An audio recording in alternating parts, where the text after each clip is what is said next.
Amém. Então, bem-vindos, à nossa aula de teologia do Antigo Testamento. Eu diria que é a semifinal da matéria, temos o desafio aí de terminar essa matéria nessa e na outra aula. Então, temos bastante conteúdo para cobrir na noite de hoje. Nós estamos na página de número 83. Nós estamos na última era que está sendo abordada nesta matéria, que é a era profética, e hoje nós vamos falar da nova aliança, dentro do contexto aí da era profética, tá? Então, o nosso tema inicial é nova aliança, antecipação do povo regenerado. Nós já vimos que a nova aliança não é exclusividade do Novo Testamento. Pelo contrário, ela tem a sua origem e a sua fundamentação no Antigo Testamento, com relação à nação de Israel, e a partir da nação de Israel, como uma nação sacerdotal, para alcançar as demais nações da terra. Tá? Então, a nova aliança, na verdade, ela explica como Israel experimentará essas bênçãos do reino, Ora, se a proposta é alcançar as outras nações da terra como uma nação sacerdotal e levá-las a experimentar o reino de Deus e sua justiça, só podemos fazer isso tendo primeiramente nós, ou no caso Israel, alcançado, porque afinal de contas ninguém pode dar aquilo que não tem. E isso se alcança mediante um coração regenerado. Então, sublinhe isso na sua apostila, mediante um coração regenerado, tá? É como se alcança, e se experimenta as bênçãos do reino aqui na perspectiva da nova aliança. Quer dizer que não tem como ter aliança nova de coração velho, Você já viu que hoje eu comecei com os dois pés, Então, não tem como entrar numa nova aliança, experimentar uma nova aliança, viver uma nova aliança, se o coração for velho, endurecido, empedrado, como está ali na figurinha do slide, não for regenerado, E o profeta Jeremias é o grande anunciador aqui da nova aliança, um dos, e quando ele anuncia o cativeiro babilônico, eu estou ali na página 83, quando ele anuncia o cativeiro babilônico, ele também fala do tempo em que Deus traria o seu povo de volta à Palestina. Então veja ali, Jeremias 30, verso 3, porque eis que vem dias, diz o Senhor, em que mudarei a sorte do meu povo de Israel e de Judá, diz o Senhor, farei com que voltem para a terra que dei aos seus pais, e eles a possuirão. Em que contexto Jeremias está falando isso? No contexto de que eles estavam cativos na Babilônia, e aqui também se trata de uma restauração escatológica, porque o que eu estou dizendo aqui é que isso aqui tem uma pitada de escatologia, vamos dizer assim, porque segue um período, de grande tribulação para Israel. Então, esse período do cativeiro, foi um período que poderíamos dizer foi de grande tribulação para Israel, em Babilônia, e ao término desse período, Deus os trará de volta à sua terra. Então, Jeremias 37, que grande é aquele dia, e não há outro semelhante, é tempo de angústia para Jacó, mas ele será salvo dela. Percebam que eles tiveram que passar o cativeiro em Babilônia. Quem está acompanhando a minha série de pregações sobre o arrebatamento e o dia do Senhor vai entender do que eu estou falando. né? Tá lá no YouTube.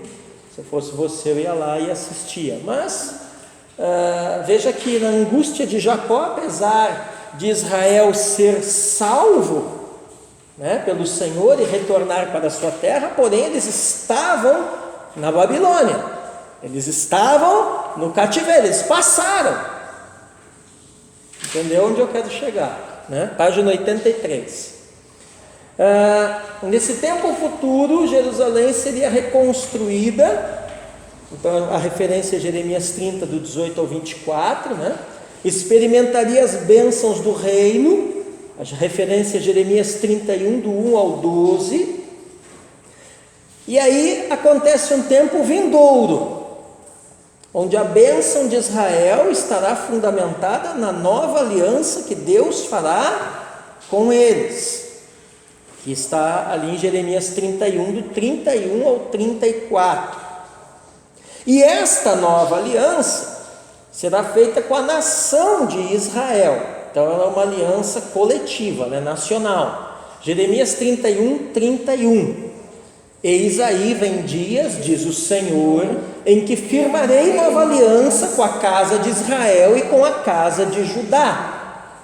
E esta aliança, o próprio nome já diz nova, né? Ela vai ser diferente então da aliança antiga mosaica. Em que aspecto que ela será diferente? No aspecto de que ela vai produzir justiça no povo, coisa que a antiga aliança mosaica não produziu, né? O que a antiga aliança mosaica produziu no povo, né? Qual é o efeito da lei no coração humano, né? Ela salienta, ela destaca, ela enfatiza o pecado, a incapacidade humana por si só de alcançar Deus, de viver para Deus, de viver com Deus, de andar com Deus, né? Então nós temos uma aliança que mostra que você por si mesmo, né, é completamente morto em delitos e pecados, e uma outra aliança que mostra, né, que tem essa capacidade de produzir a justiça de Deus e aplicá-la pelo mediador desta nova aliança que é Jesus Cristo, o Messias, né, aplicá-la às nossas vidas e assim nós sermos justificados. Então, do que eu estou falando? Eu estou falando que textos como, por exemplo, da Epístola aos Romanos, justificados, pois, mediante a fé, temos paz com Deus por intermédio de nosso Senhor e Salvador, Jesus Cristo, tem uma fundamentação teológica onde? Lá na antiga aliança. Do que eu estou falando? Que a antiga e nova aliança, né, são dois lados da mesma moeda, que a antiga e nova aliança são mecanismos que funcionam harmonicamente, né, no sentido de alcançar um objetivo só. Qual é esse objetivo, né?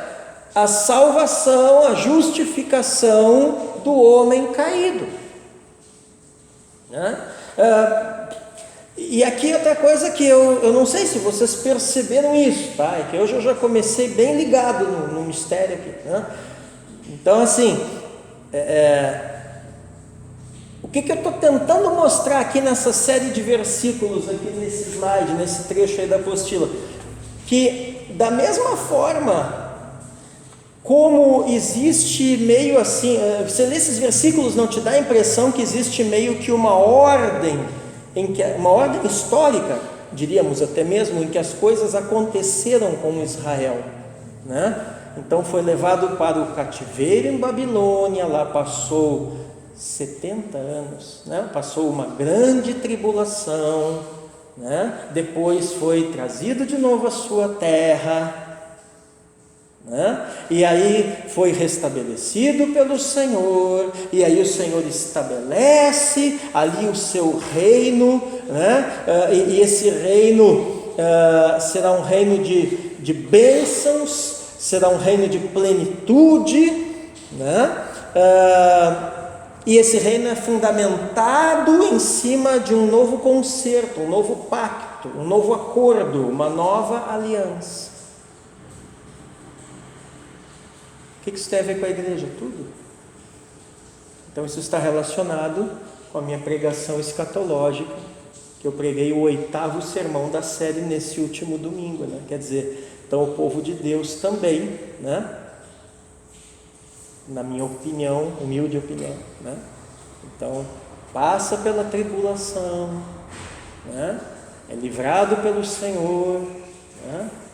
Sobe arrebatado, glorificado ao encontro com Ele nas nuvens, mas não vai para o céu não, volta com Ele para a sua terra, e aí o Senhor começa o seu reino milenar, fundamentado em uma nova aliança. Então vocês percebem que essas coisas, né? Eu acho que vocês ainda não entenderam, vocês ainda estão me olhando assim meio, né? O que eu estou tentando fazer vocês entenderem? Que essa ordem de acontecimentos, de coisas dentro da escatologia, aplicada à igreja, isso aí não foi uma coisa que João, que Paulo tirou da cabeça deles, não. Isso aí não é novidade nenhuma. Esses acontecimentos meio que nessa ordem, né, são coisas que já estão fundamentadas no Antigo Testamento. Então o senhor está querendo dizer, professor, que existe uma escatologia veterotestamentária? Exatamente.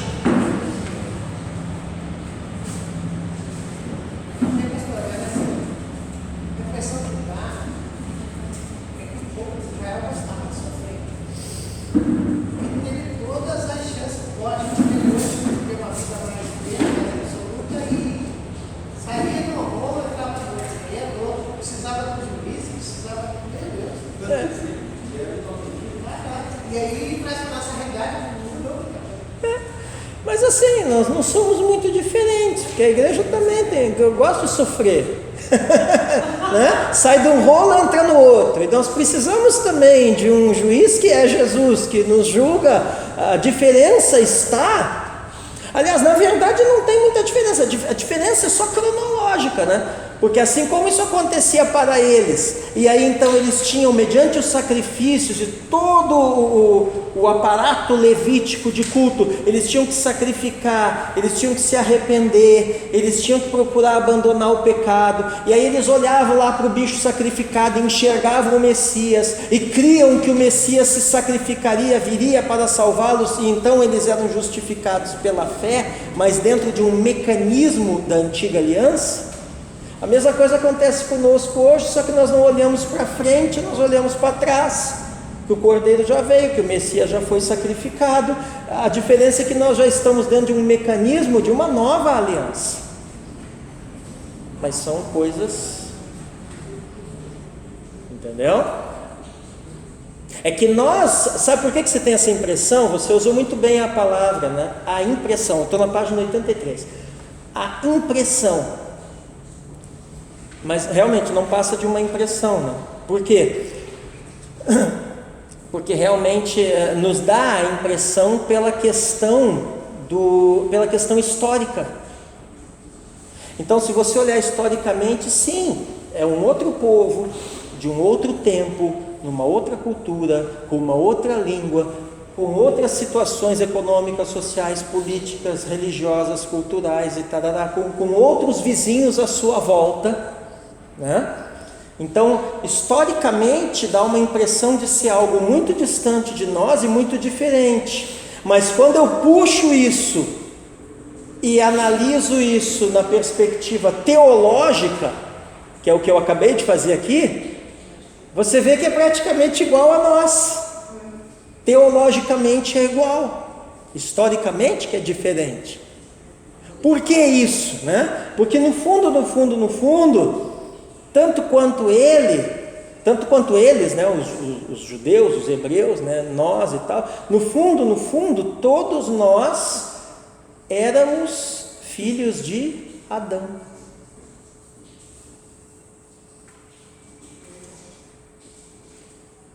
Então, historicamente pode ser diferente, mas teologicamente, espiritualmente, o mecanismo, tanto de condenação do pecado, cuja consequência é a morte, como de justificação para a salvação, através de um Messias, numa nova aliança, que vai produzir justiça e cuja consequência será a vida, teologicamente as coisas funcionam iguais.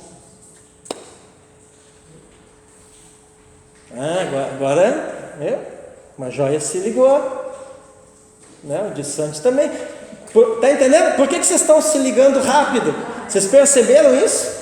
Vocês lembram lá no início do curso que eu falava que até uns negócios que eu ia falar no fim do curso e vocês iam sacar na hora? É o que está acontecendo. Por quê? Porque agora sim vocês já começam a ter uma mentalidade teológica que vocês lá não tinham.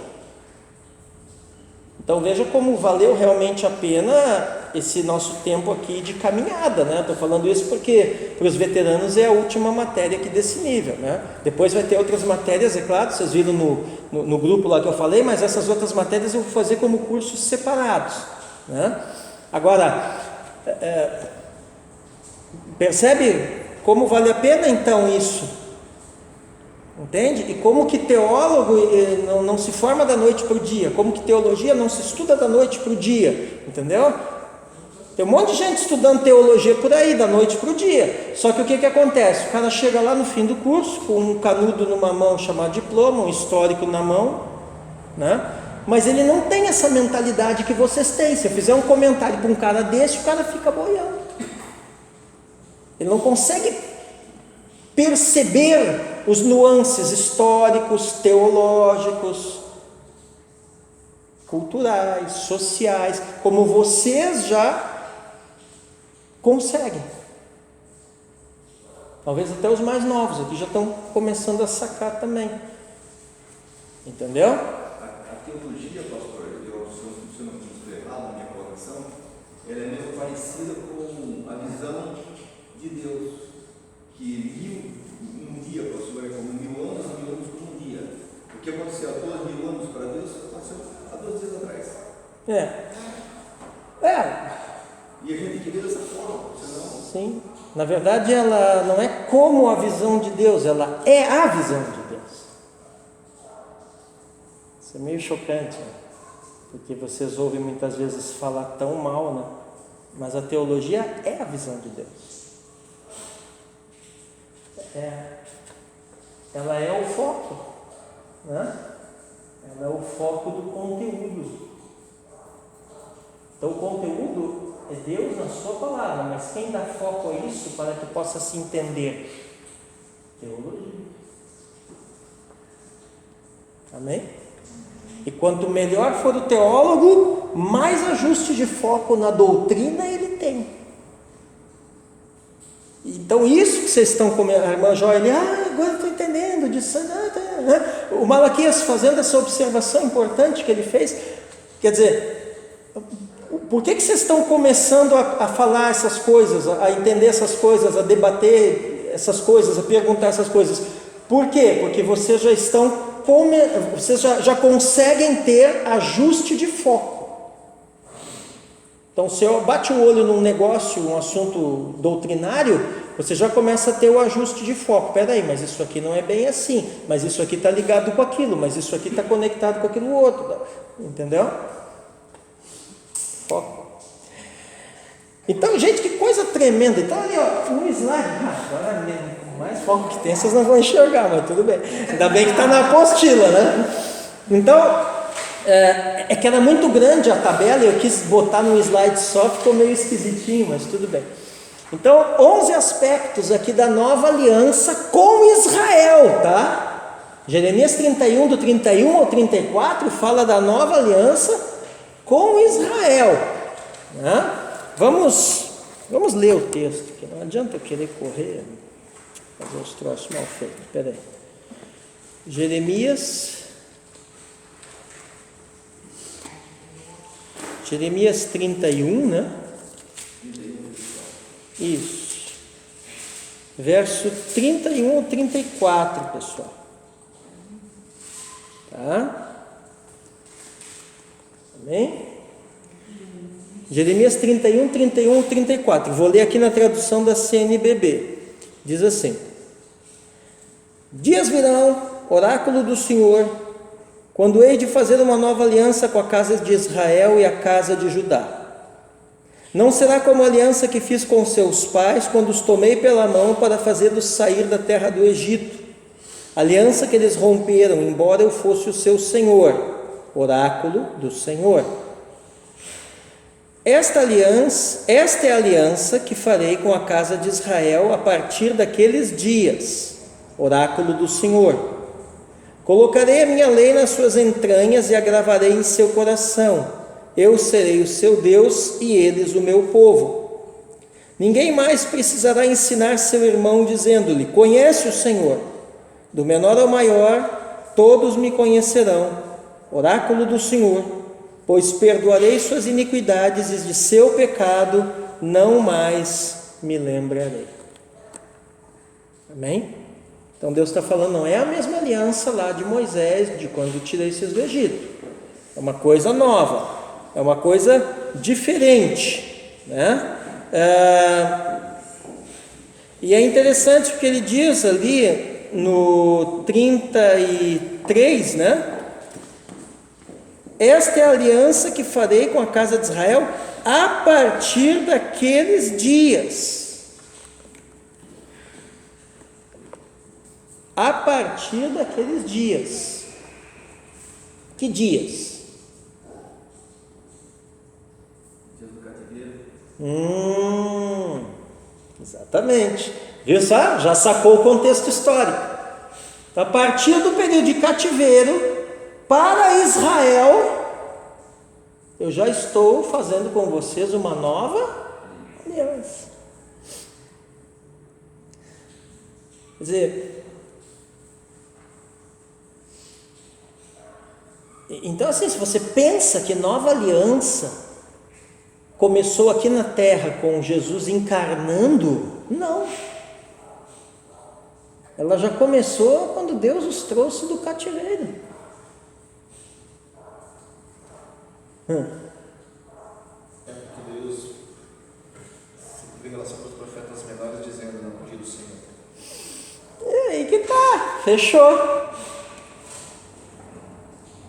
Quer dizer, a encarnação de Jesus, naquele momento ali para Israel, né?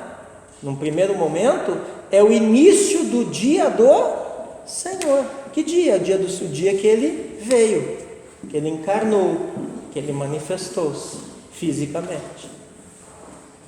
Ainda virá um dia do Senhor, né?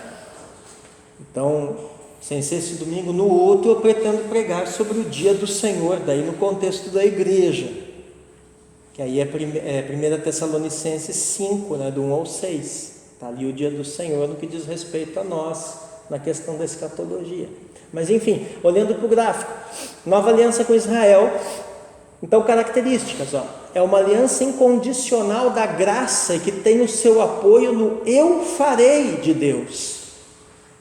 Quer dizer, não é o homem que fará, tentará fazer o mérito humano, alguma coisa assim, né? Deus o fará.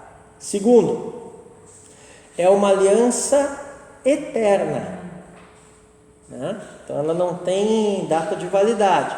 Terceiro, promete transmitir uma mente e um coração renovados. Como é que chama isso, gente, na doutrina do Novo Testamento? É a tal da regeneração. O que é regeneração? É gerar novo, tá? Mas na teologia sistemática, ela é uma etapa que faz parte do processo de salvação.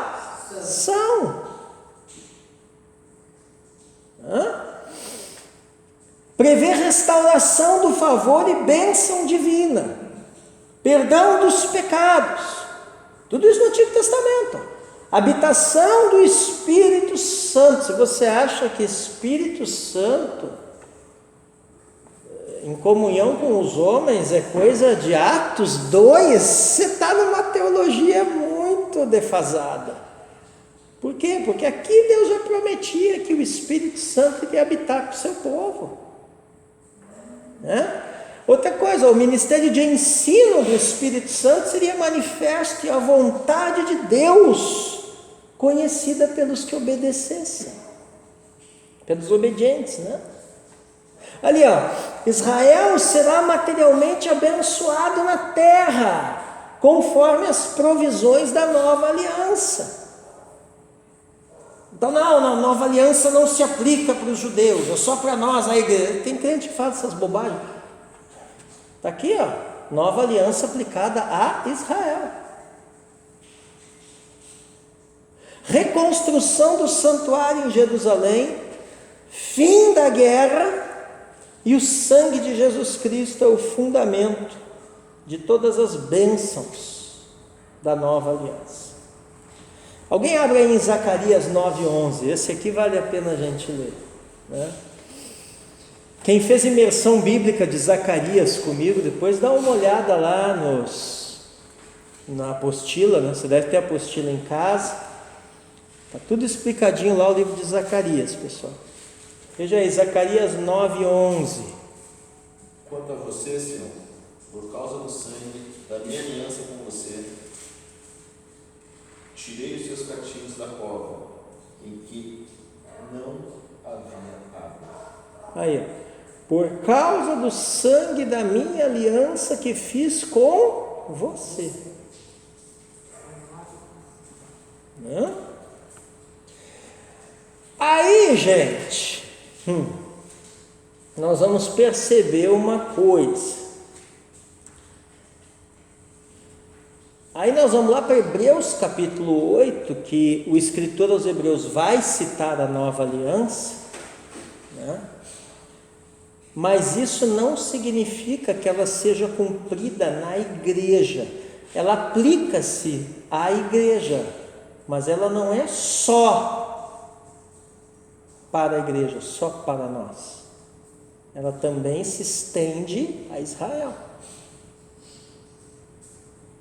Então, olha ali, Jeremias 31, e alguém leia Hebreus 8:8, tá? Eu vou ler Jeremias 31, e alguém daí abre aí em Hebreus 8:8 para ler depois de mim. Jeremias 31 diz assim: dias virão, oráculo do Senhor, quando hei de fazer uma nova aliança com a casa de Israel e a casa de Judá. Agora Hebreus 8:8. De fato, repreendendo-os, diz: eis aí vem dias, diz o Senhor, e firmarei nova aliança com a casa de Israel e com a casa de Judá. Opa! Da onde o escritor aos Hebreus tirou isso? De Jeremias 31. E por que ele insere esse versículo aí? Para mostrar que nova aliança é uma coisa, né, cuja primazia, vamos dizer assim, quem experimentou a primícia da nova aliança, ou deveria ter experimentado, né, é de Israel.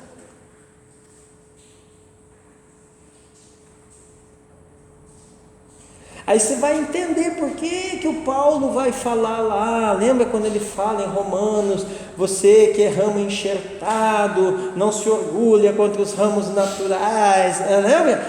Porque se Deus não der misericórdia, cortou eles, quanto mais a ti, piriri. De que orgulho espiritual é esse que Paulo está falando? Paulo está dizendo assim: ei, vocês pensam que a nova aliança Deus fez exclusivamente para vocês, pensando só em vocês? Que ela faz de vocês, igreja, né, alguém superior, ou melhor, ou maior? Não. Vocês não são a primícia da nova aliança, né? Eles são. Só que eles não entenderam isso, endureceram o coração. Então Deus temporariamente, né, os deixou na ignorância para inserir vocês nesse contexto. Vocês são um enxerto.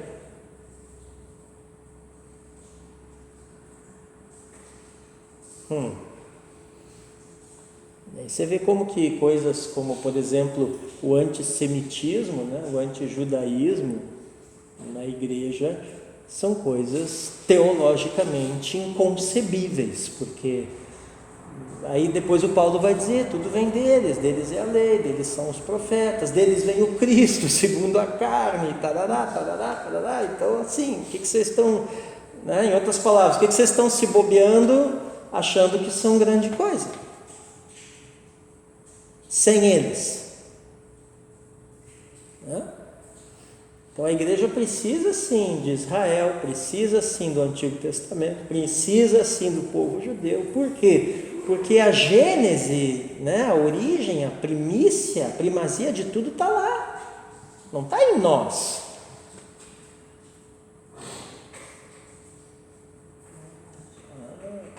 Vamos lá. Então olha aqui.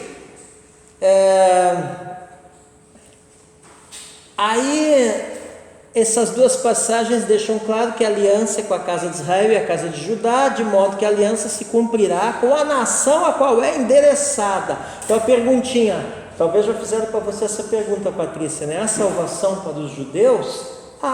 Por quê? Porque a nova aliança é endereçada primariamente a eles, não a nós. Nós somos secundários. Nós somos destinatários secundários da aliança. Tem um negócio que aqui mais na minha cabeça. Então vai. Aqui diz sobre a casa de Judá e a casa de Israel. Uhum. Certo? A casa de Israel não é relacionada ao reino do norte. O Tá. reino do norte nunca voltou no cativeiro. Tá. É que você está pensando politicamente. Mas isso aqui, vamos mudar o foco, né? Então enxergue isso aqui no aspecto, um aspecto que você gosta muito. Isso aqui é um aspecto mais devocional. Quando ele está falando a casa de Israel e a casa de Judá, ele está dizendo assim, Israel inteiro como nação. Então, o povo judeu na sua integralidade. Talvez até ele usa essa linguagem, né, que é emprestada de Jeremias, e aí nós temos que entender, Francisco, o contexto que o homem Jeremias viveu, que foi o contexto de reino dividido. Então, lá no contexto histórico de reino dividido, toda vez que eles queriam se referir ao povo de Deus, eles usavam a casa de Israel e a casa de Judá. Por que os profetas usavam essa expressão? Para mostrar que aos olhos de Deus só existia uma nação, um povo eleito, um Israel. E não aquilo que os políticos Roboão e Jeroboão fizeram, dividir. Então, essa linguagem aqui, casa de Israel e casa de Judá, nas entrelinhas, nos bastidores, ela esconde o que? O conceito de unidade. Unidade é de Deus, divisões, casas diferentes é dos homens.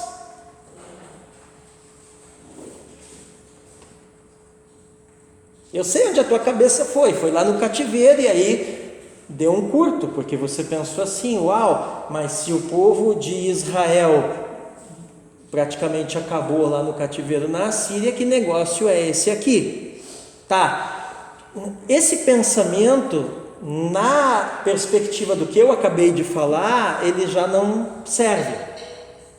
Mas ao mesmo tempo, agora eu vou abrir outra janela para ti, numa outra perspectiva ele pode até ter um certo fundamento. Qual é essa outra perspectiva? É um futuro escatológico, onde Deus restaure novamente as tribos perdidas. Isso quer dizer então que durante aquele processo que teve a dispersão, onde as pessoas perderam a sua identidade, Sim. o Senhor está olhando de uma forma global e juntando todo mundo de novo. Sim. Numa perspectiva futura, escatológica, né? Agora, numa perspectiva cultural e histórica, aí nós temos que olhar o contexto histórico que Jeremias viveu, reino dividido.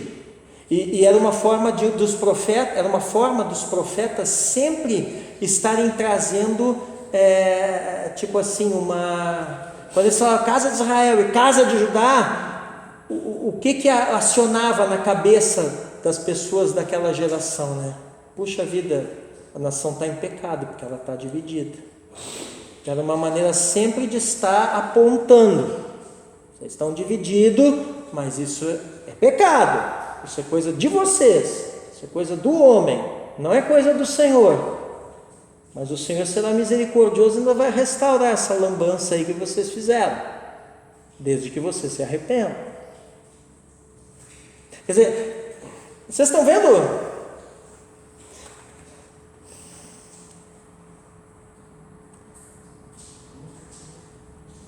A cara de Santi, eu posso ler pensamentos. A ideia que você me passa é de alguém que está pensando assim: nossa, como é importante entender a história. Por isso que o professor sempre falou que a gente tem que entender a história.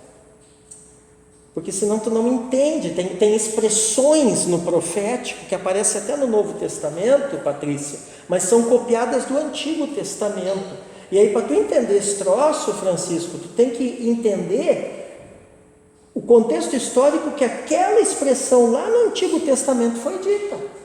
Senão não vai fazer muito sentido. Ou tu pode enveredar por uma linha de raciocínio como o Rafael enveredou, que não é errada, mas eu diria assim, é uma coisa já mais secundária.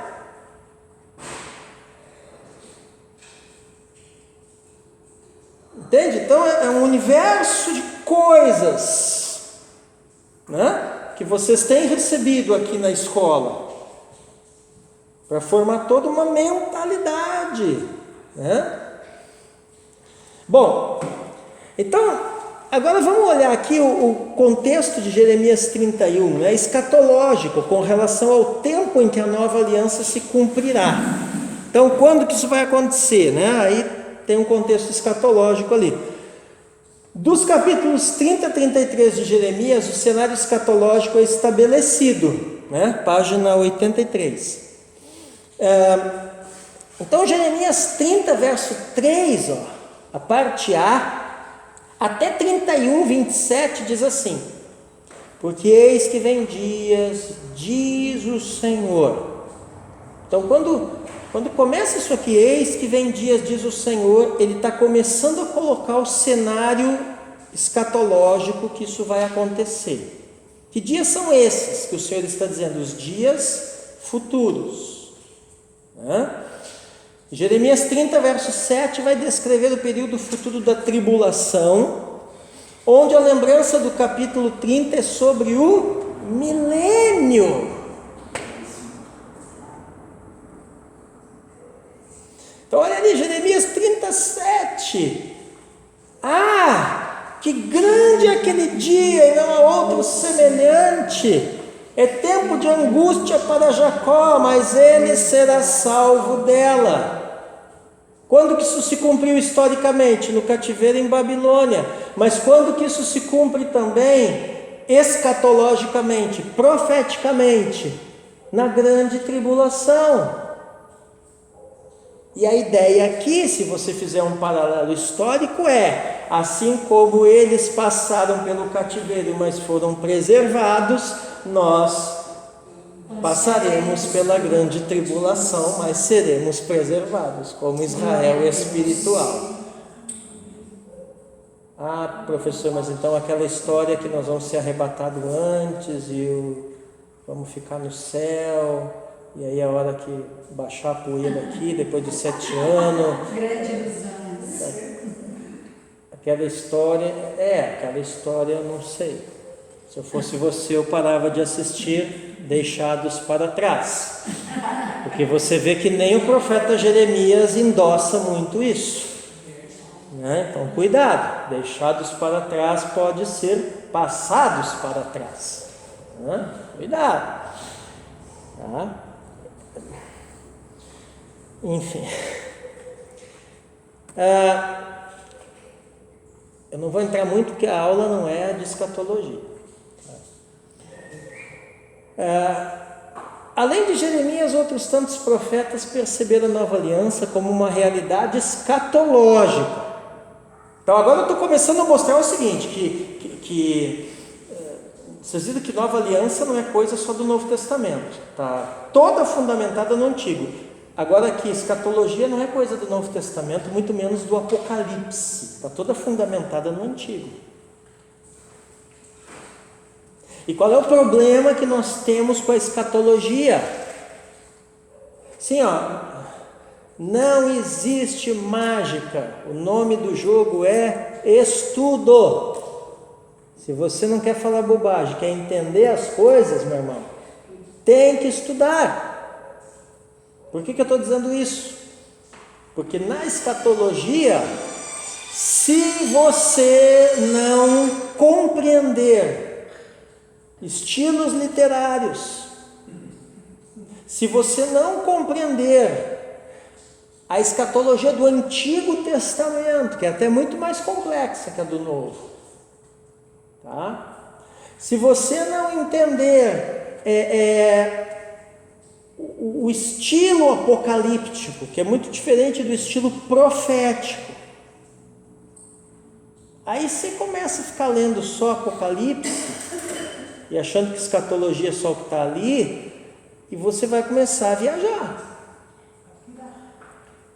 E vou te dizer mais, pode parecer assim um negócio meio chocante que eu vou dizer, mas eu vou dizer, tá? A minha base de escatologia, olha, hein, eu prego há 25 anos, sou crente um pouco mais de 30, né? Estou pregando escatologia agora. Não quer dizer que você tem que ser igual a eu, claro. Mas, vou dizer uma coisa, a minha base para pregar escatologia hoje, por incrível que pareça, tá? A base é a Escritura, amém?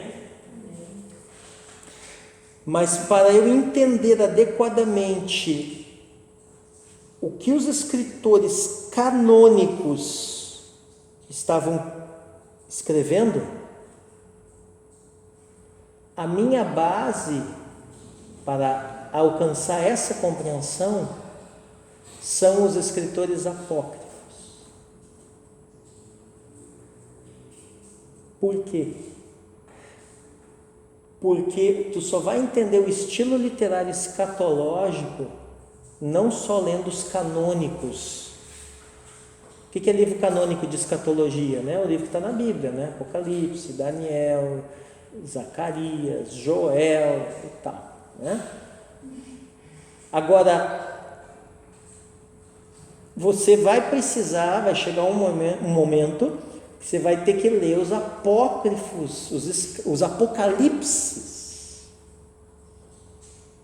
para entender o contexto em que aquele pensamento, aquela linguagem, aquela linha de raciocínio teológico, escatológico surgiu e se desenvolveu. E por que eu tenho que entender isso, professor? Porque os escritores canônicos lançaram mão disso. Não é assim, às vezes você está lendo um livro de um cara, você não entende direito o que o cara leu. Aliás, você está lendo um livro de um cara, você não entende direito o que o cara está escrevendo, né? O que você faz? Eu jogo o livro com um canto. Não, isso é para os fracos, vocês são fortes. O que você faz? Você vai lá na referência bibliográfica para ver de onde que o cara tirou aquilo. E aí lá na referência bibliográfica você vai fazer o quê? Você vai procurar ler a fonte que aquele cara usou. Se não estiver em português e tal, você vai, sei lá, procurar um vídeo no YouTube, ver alguma coisa, descobrir alguma coisa daquela fonte. Os livros canônicos também são assim. Eles são inspirados pelo Espírito de Deus, mas eles são escritos baseados em determinadas fontes bibliográficas do passado que o Espírito Santo apontou que deveriam ser usadas. E tem algumas coisas neles que, se tu não entender a fonte bibliográfica, tu pode ter problemas. Então, por isso tem tanta gente falando bobagem, muitas vezes em escatologia, né? Porque imagina, né? Tem gente que nem lê os canônicos, quanto mais os apócrifos.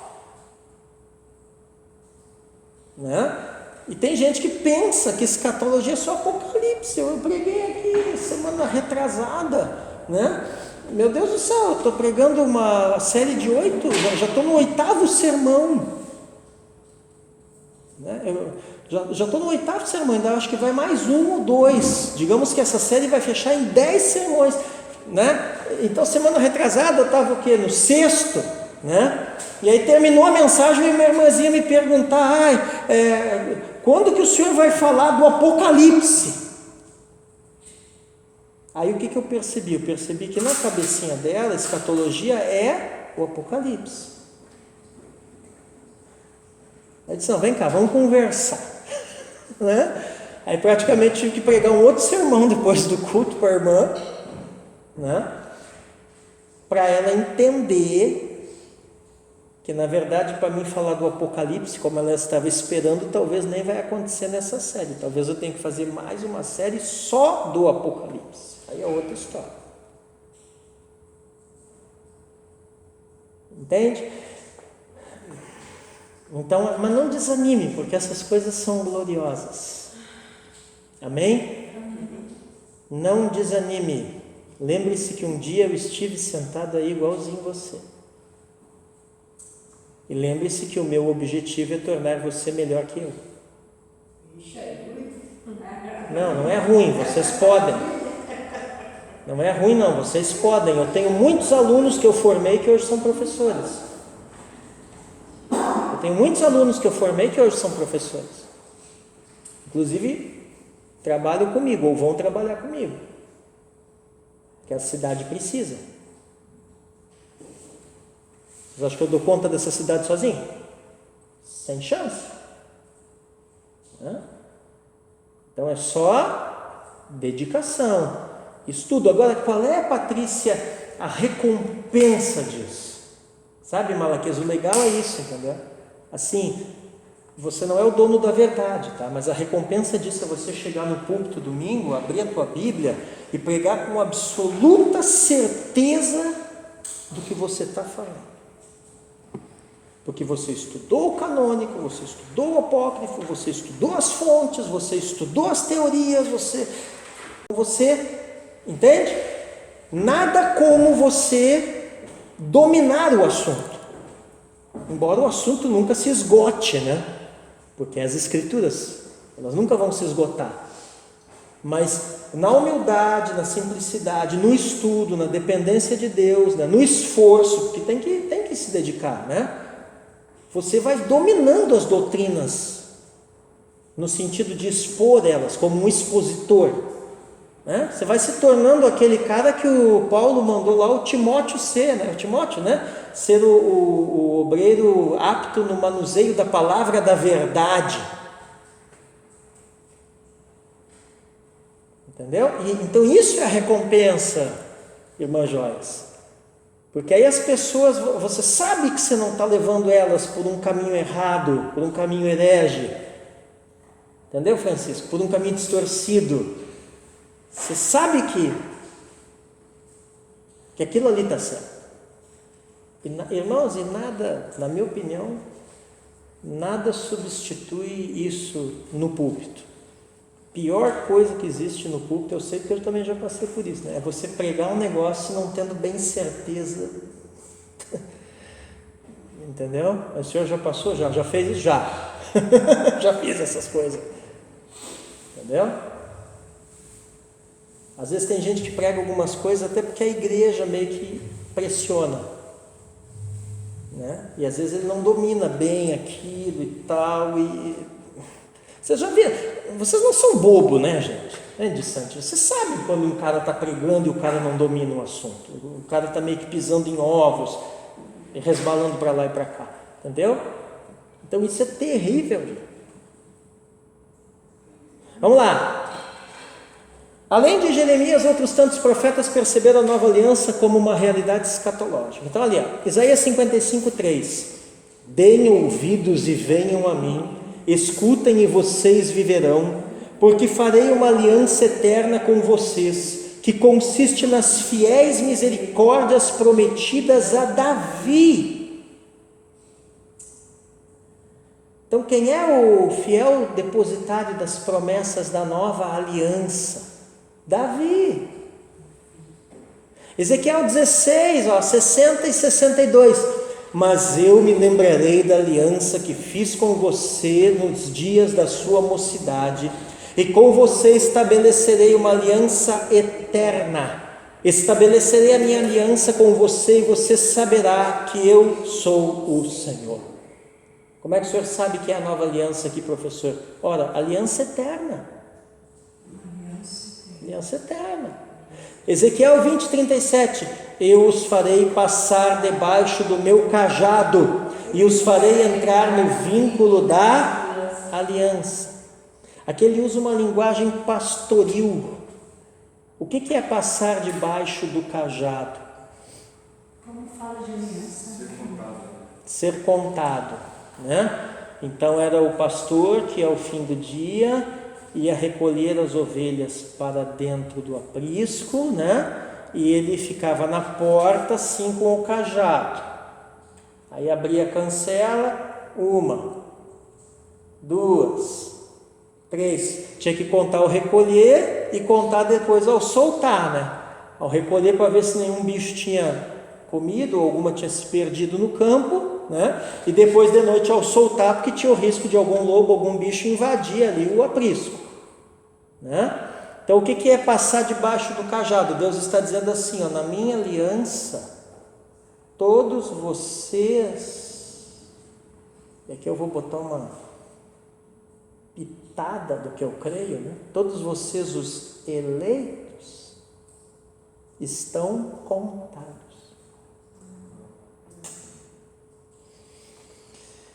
Mas isso é só o que eu creio. Ezequiel 34, 25 e 26. Tem gente que tem pavor quando eu falo essa palavra eleitos, né? Aqui não, né? Mas por aí na cidade tem. Farei uma aliança de paz com as minhas ovelhas, livrarei a terra de animais selvagens, para que as minhas ovelhas vivam em segurança no deserto e durmam nos bosques. Delas e dos lugares ao redor do meu monte, eu farei uma bênção, farei descer a chuva a seu tempo, serão chuvas de bênção. Isso aqui não está com uma cara de milênio, Patrícia? Lembra aquele negócio? O cordeiro pastará com o leão, a criança colocará a mão na toca da serpente. Claro que isso é uma linguagem simbólica, dizendo que será um reinado de paz e mansidão. Mas ali as ovelhas vivendo em segurança no deserto, dormindo no bosque e tal, né? Quer dizer, então tem uma cara de escatologia também esses versículos aqui. Isaías 2, 18 ao 20. Naquele dia farei a favor dela uma aliança com os animais selvagens, com as aves do céu e com os animais que rastejam sobre a terra. Tirarei da terra o arco, a espada e a guerra, e farei com que o meu povo repouse em segurança. Farei de você a minha esposa para sempre. Farei de você a minha esposa em justiça, em juízo, em bondade e em misericórdia. Farei de você a minha esposa em fidelidade, e você conhecerá o Senhor. Como fala de aliança, né? Porque a aliança é o fundamento de tudo, né? Sim. Então olha ali. Olha que cara de milênio isso aqui, gente. Ele vai tirar a espada e a guerra da terra. Quando que isso acontece? Né? O povo dele, judeus e gentios em Cristo, né? Repousarão em segurança, né? Ele se desposará com o seu povo. Lembra das bodas do Cordeiro?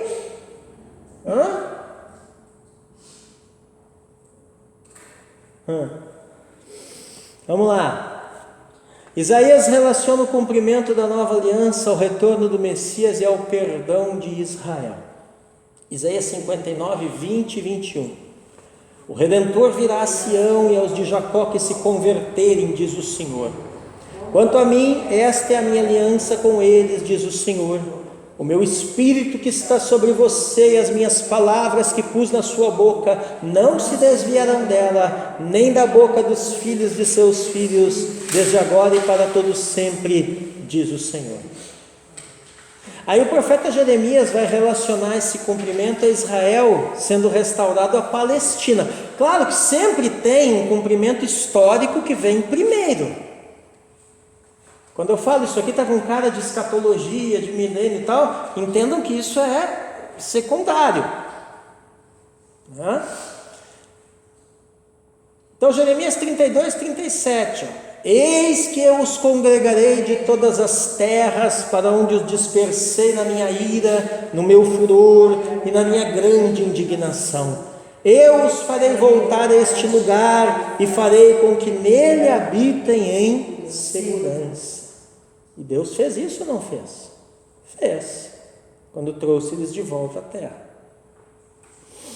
Numa sequência de eventos que os profetas apresentam, percebe-se que primeiro Israel será reunido e restaurado à terra para experimentarem lá as bênçãos da nova aliança.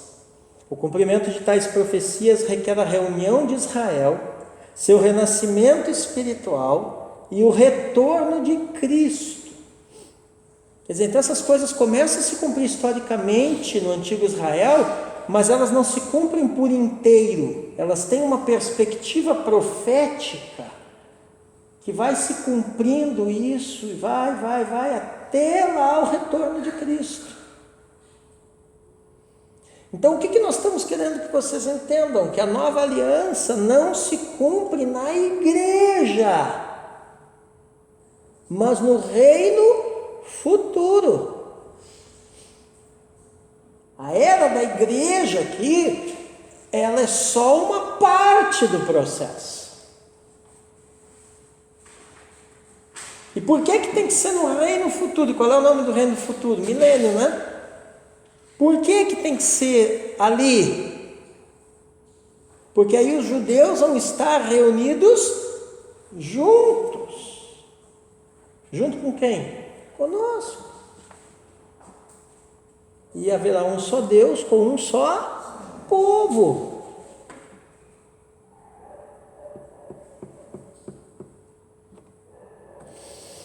Amém?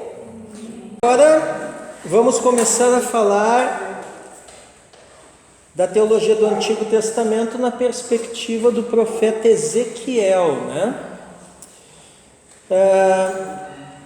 E o tema aqui é a antecipação de uma adoração renovada.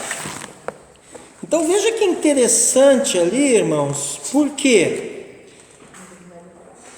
Porque nós falamos primeiro a antecipação do povo regenerado, né? E agora a antecipação da adoração que esse povo apresentará, que não será a mesma, né? Conforme o antigo sistema sacrificial e tal, mas é renovada. Vocês estão conseguindo entender? Nova aliança, né? Olha aqui para mim, ó. Nova aliança, novo coração, novo povo, nova adoração. Então, quando ele fala assim, ó, escreve, eis que faço novas todas as coisas. Do que ele está falando, Rafael? Disso aqui.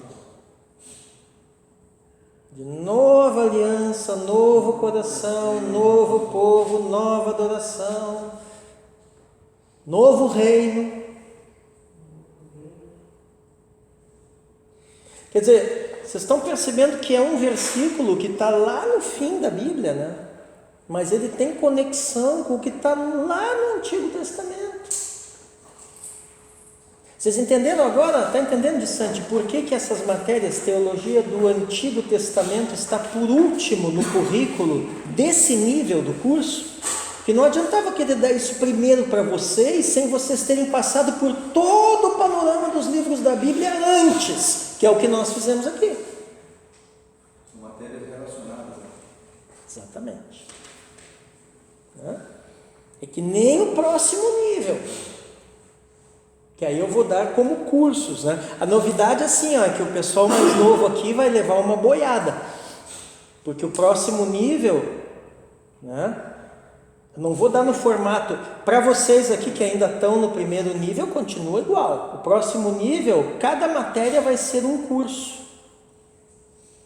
E aí nós vamos até ter que conversar, depois eu vou fazer reunião com os veteranos, mais para o ano que vem agora, né? Início do ano, provavelmente segunda quinzena de janeiro, nós vamos ter uma reunião com os veteranos para começar a alinhar a questão de formatura e tal. A formatura de vocês eu pretendo fazer lá por março. Glória! Ora, Najaia, nossa formatura. Março.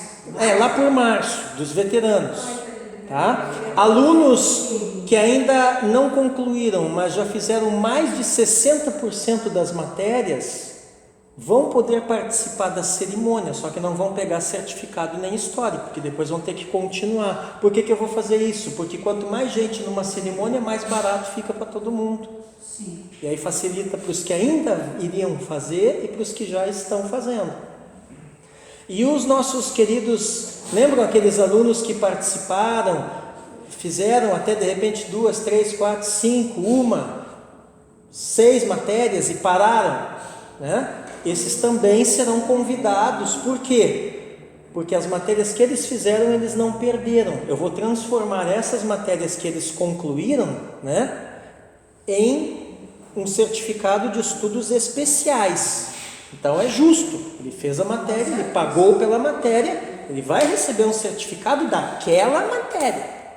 Aí como se fosse um curso rápido, tantas horas aula. Não será igual o de vocês, é claro, que já será um diploma todo elaborado, um currículo lá, um histórico todo detalhado. Será um certificado mais simples, só com as horas aula. Mas ele também, né? A ideia é tipo assim, a escola não está devendo nada para ninguém. Quem estudou, pagou o preço, concluiu, seja as 12 matérias, seja 2, 3, 5, vai receber o que é seu. E o bom para os novos é que vocês vão poder, se quiserem, né, adiantar matérias do intermediário. Então, por exemplo, o intermediário vai continuar na terça-feira à noite.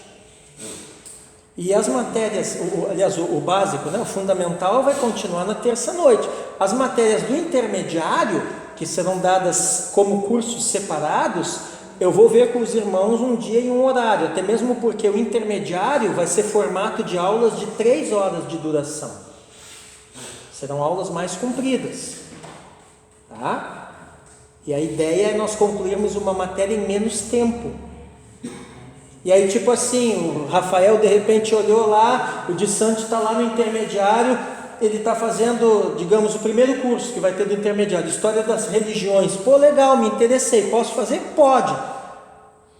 Paga, valor tal, participou daquela matéria.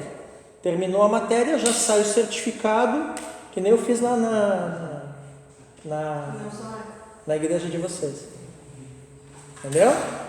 Então vai ser Lembra que eu falei para vocês que a primeira turma, Malaquias, sempre é mais demorada, é mais difícil, porque são os pioneiros. Mas agora que nós temos todo o nível fundamental completinho, todo o material didático pronto, aí eu consigo começar a acelerar para vocês e para os que estão entrando. Vai acelerando, daí vai fazendo um mundaréu de matéria, entendeu? Então nós vamos ter uma formatura bem legal, porque quem vai participar dessa formatura? Vocês que concluíram as 12 do básico, né? Os nossos colegas vão ser convidados também, se não quiseram, aí não posso fazer nada, né? Mas, por exemplo, vamos convidar pessoas, né? Então lá o Oswaldo, a Anne, a Andressa, esses nossos colegas antigos, né? Eu vou bater lá, tem 3 matérias concluídas aqui, ó, vai ter formatura em março do pessoal. Você quer receber o certificado dessas 3 matérias lá na formatura? Eu quero. Então você vai participar da reunião, né? Vai ajudar também nos custos da formatura, é justo, né? E aí, lá na hora, vamos ter 2 momentos. O momento dos formandos que concluíram todo o negócio e o momento da entrega de certificados dos cursos especiais. Tá?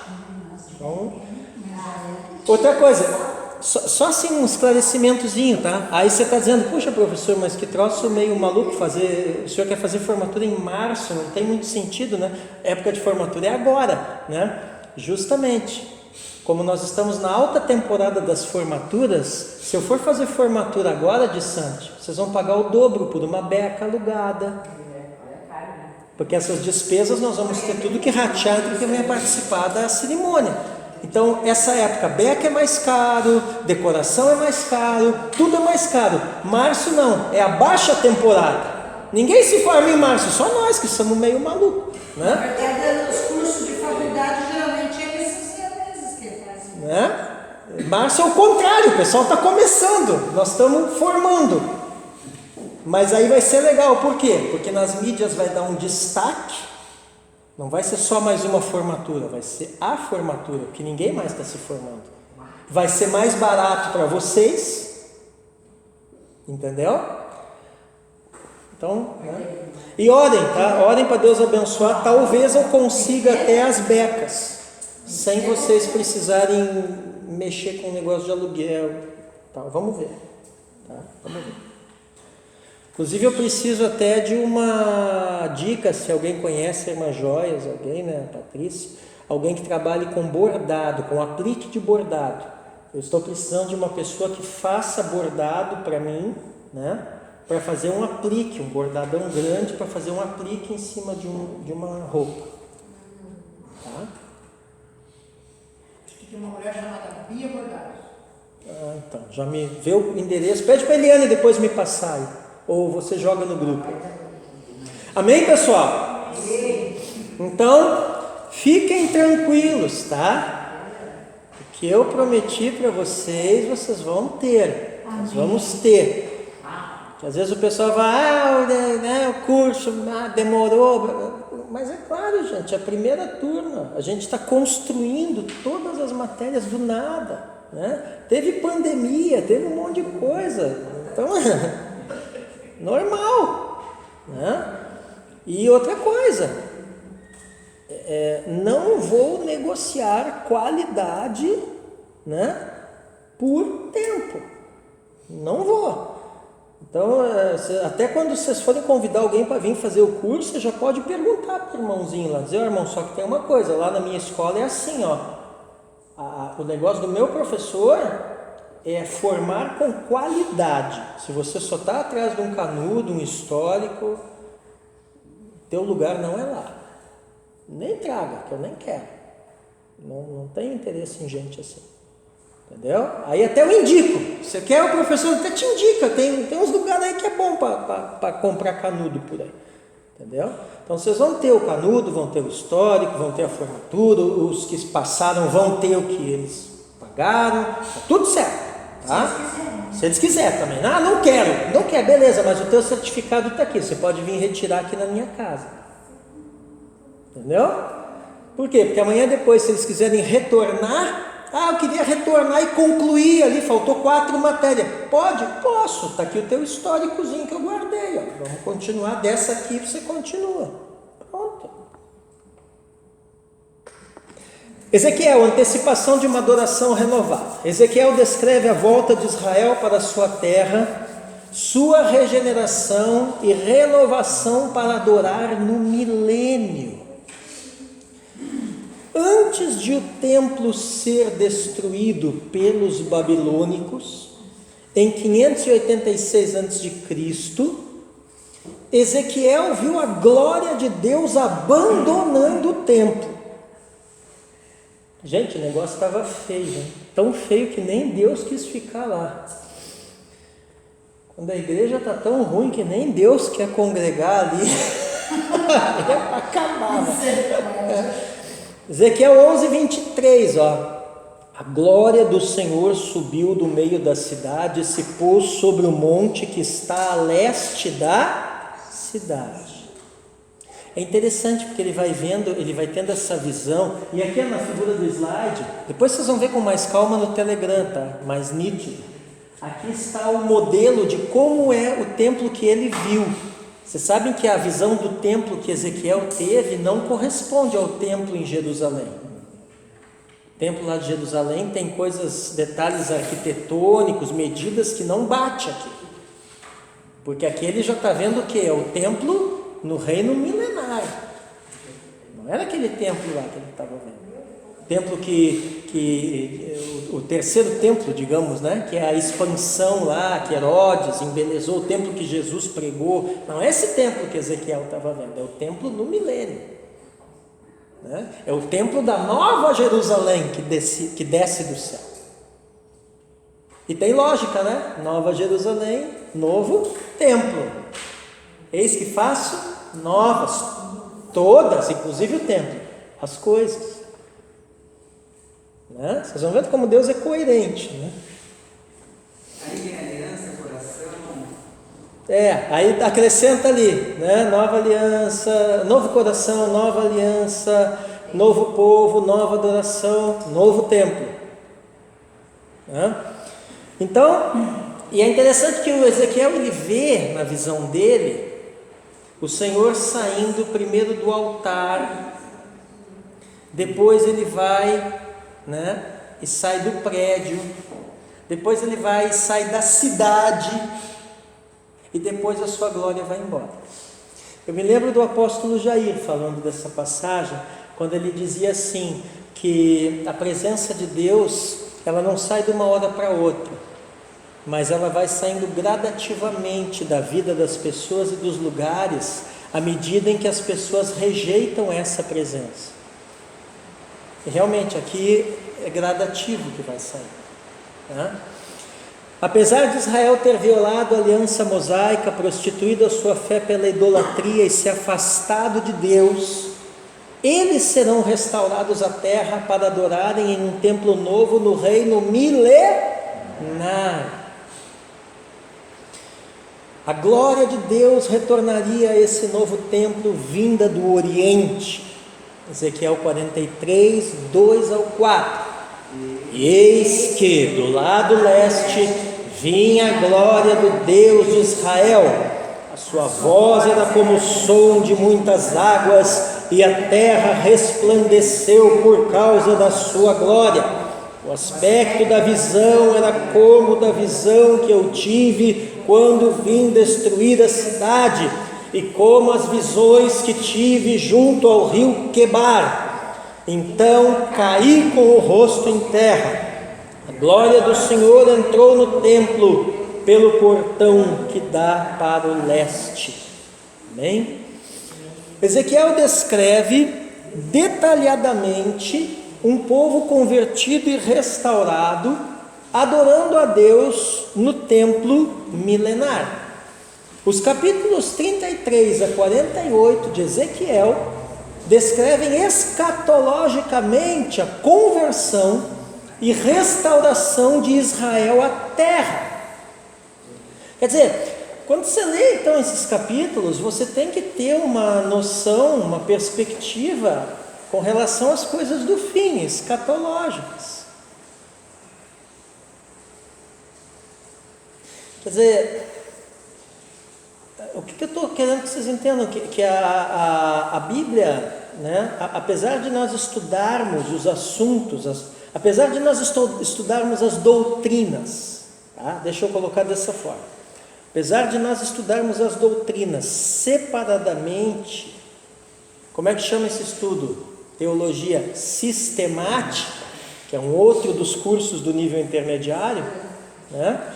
Mas nós estudamos separadamente, mas nós pensamos como um todo.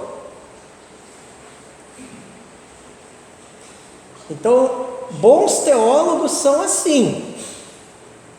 Eles estudam a teologia de forma separada, sistemática, dividida em assuntos, títulos, tópicos, subtítulos e tal, mas na hora de aplicar, eles pensam na teologia como um universo de coisas, como um todo.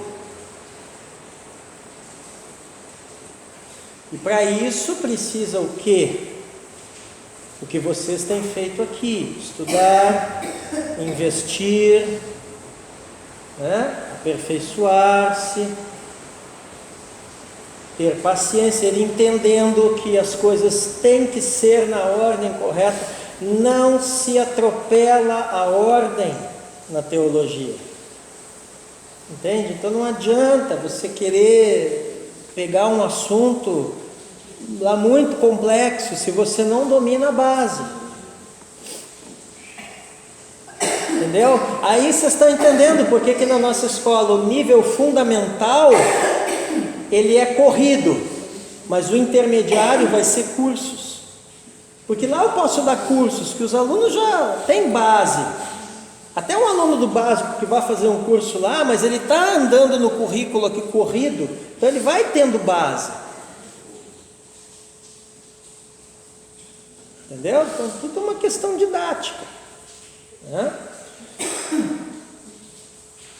Pastor, Oi. o Senai também adota esse sistema sistemático? A mecânica de automóveis. Aí, ó, é isso aí. Sistema de frenagem, sistema de alimentação, sistema elétrico, sistema de distribuição, sistema de abastecimento. Depois junta tudo. Aí sai o motor. E quais são os melhores mecânicos? São sistemáticos. Os do Senai. Quais são os melhores teólogos? Agora eu senti. Acordou, né? Não, porque antes eu falava, ele sempre, professor, misericórdia. Para com essa história de misericórdia. É nós mesmo, mano. É nós na fita. Você vai uma porta aberta. Entendeu? Então aqui é tipo um Senai da teologia, vamos dizer assim. Tá? Essa é a ideia da coisa, meu irmão. Que eu vou te botar no torno mecânico. E vou te fazer fabricar peça para mim. Né? Entendeu? Aqui é dos mecânicos antigos, viu, Francisco? Que fabricava a peça. Não é o cara que fica comprando coisa nova, não. O meu falecido avô que trabalhou na mecânica por 60 anos. E ele era torneiro, meu avô, né? E ele dizia isso, né? Ele dizia isso, mecânico de verdade é o que sabe fazer a peça. O cara que só vai lá e compra no autopeça, lá, isso aí não é mecânica, é trocador de peça. Então é a mesma coisa na teologia. Estou ensinando vocês a fazer a peça. Né? Fazer a peça. Bom, sob o título de Davi, o Messias será o seu rei e pastor. Ezequiel 34, 23 e 24. Porei sobre elas um só pastor, e ele as apacentará. O meu servo Davi, ele as apacentará e será o seu pastor. Eu, o Senhor, serei o seu Deus, e o meu servo Davi será príncipe no meio delas. Quem é o meu servo Davi que ele está falando aqui? É o Messias, o descendente de Davi. Às vezes na Escritura Deus usa alguns nomes. Às vezes na Escritura Deus usa um nome para referir-se a outra pessoa. Quando um nome é muito mais que um nome, é um ícone, Deus vai usar aquilo ali para se referir a outras pessoas. Bom tema para você pregar um dia na igreja, hein? Davi, né? O nome que é mais que um simples nome. Então, de volta à sua terra, eles experimentarão o descanso e a paz no reino. Os hebreus se converterão, recebendo de Deus um novo coração cheio do Espírito Santo. Não adianta, irmãos, antissemitas não querer. Israel será salvo. Ezequiel 36, 25 ao 27. Então aspergirei água pura sobre vocês, e vocês ficarão purificados. Eu os purificarei de todas as suas impurezas e de todos os seus ídolos. Eu lhes darei um coração novo e porei dentro de vocês um espírito novo. Tirarei de vocês o coração de pedra e lhes darei um coração de carne.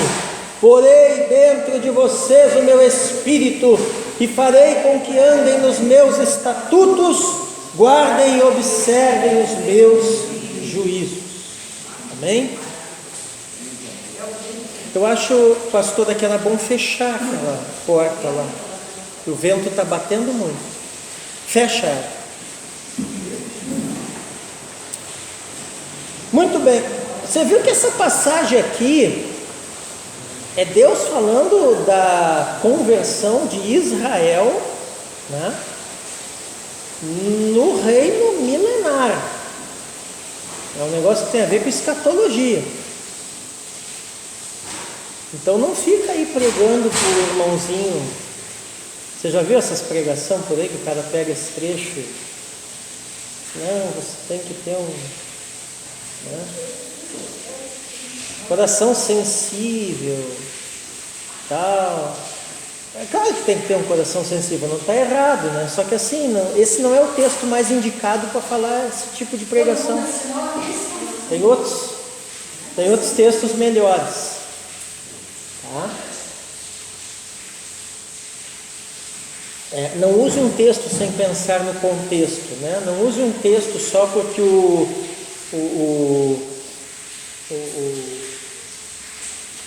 como é que eu vou dizer? O palavrório evangélico usa esse texto.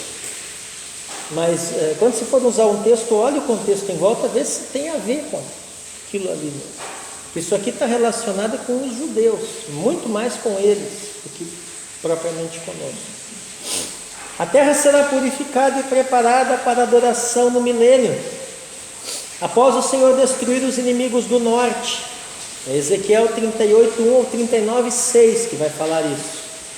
E aí dos capítulos 40 a 48, a adoração ao Senhor no milênio será detalhadamente descrita. Vocês estão vendo que, aonde que aparece o milênio no Apocalipse? Vamos lá, Apocalipse capítulo 20. Apocalipse 20 é o texto que fala do milênio, ok? Mas vocês estão vendo que fala muito mais do milênio no Antigo Testamento do que lá. Agora, qual é o problema? O pessoal só pega Apocalipse 20, lê aquilo ali e quer entender milênio. Enquanto que todos os detalhes do milênio, eles estão aqui, não é lá. Quando João escreve lá, Apocalipse 20, ele está pressupondo que os seus leitores conhecem aqui. Por isso que ele não dá detalhe lá.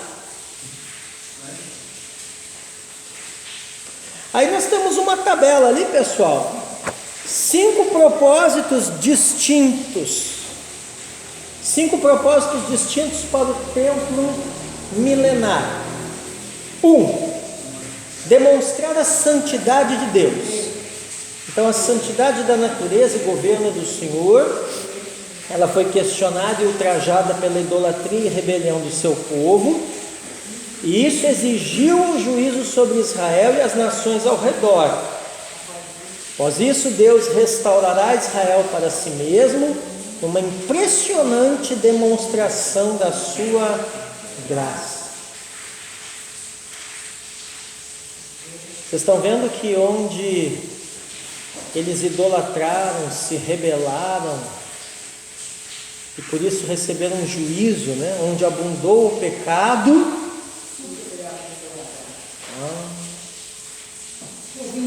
Isso se cumpre primeiro para quem então? Para Israel. Por que Deus, numa impressionante demonstração de graça, irá restaurá-los? Porque onde abundou o pecado, superabundou a graça. Interessante que ele fala das nações ao redor, né? Que elas teriam que se converter com Israel como padrão de santidade. Olhar ao par. Exatamente. Então é nesse sentido que Israel é o relógio para as nações. No sentido de que quando Israel idolatra e se rebela e recebe juízo, as nações são julgadas. Mas quando Israel for graciosamente restaurado, as nações serão restauradas. Então Israel é a primícia das nações. E como for a primícia, será o restante da massa. E a igreja, onde é que vai parar nisso tudo? Nós somos uma engrenagem de todo o processo. Nós somos uma peça em toda essa máquina cuja peça principal não somos nós, mas sim Israel. Para auxiliar na conversão das nações.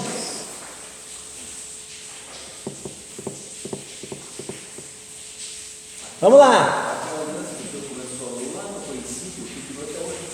Sim, Que vai mantendo, como até, não sei se até o milênio. exatamente. E do milênio para frente é eterna.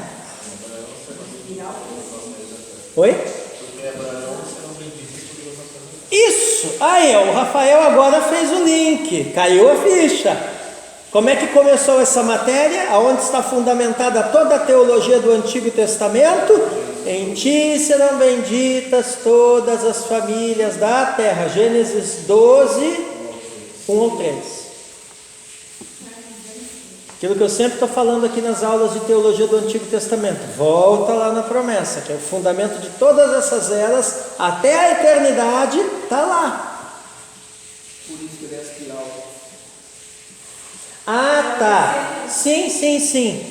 Nesse aspecto é espiral. Ele lembrou de panorama da... Por que eu disse nesse aspecto? Nesse aspecto aqui, no aspecto escatológico, a teologia do Antigo Testamento não é linear, ela é espiral. Não dá mal nenhum, velho, é simples. Aí, ó, se o negócio lá atrás já é espiral, por que lá no Apocalipse, no fim do cânon, vai ser diferente? Não vai, é só você... O difícil é você identificar o padrão. Quando você identificou o padrão de estilo literário, você vai embora. Por isso que é importante estudar o quê? Os estilos literários.